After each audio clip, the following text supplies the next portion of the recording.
Israel has repeatedly said that its top priority is destroying Hamas. So what is America's top priority, and are the two countries on the same page here?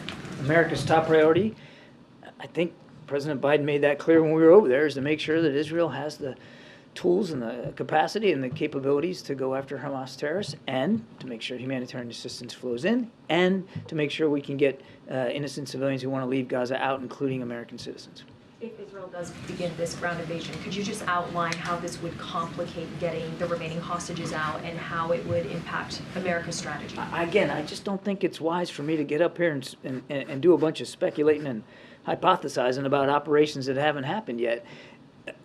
We'll let the Israelis speak for themselves and for what operations they're going to conduct.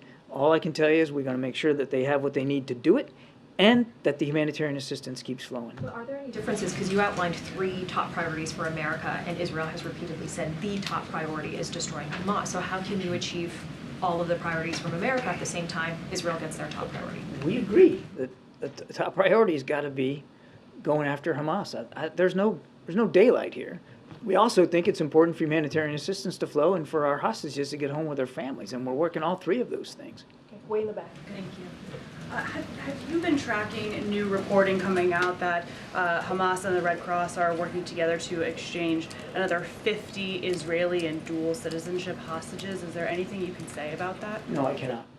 And then another question on Iran. Some officials have expressed concern over escalation, particularly with Iran, and Iran's foreign minister warned, quote, anything would be possible at any moment and the region will get out of control. So have you seen any indication that Iran is preparing to further expand this conflict more so than what we've already seen? I touched a little bit on that in my opening statement. We know that they're supporting these groups. We know they've supported Hamas and Hezbollah. We know they're monitoring these events very, very closely, and in some cases urging on some of these groups.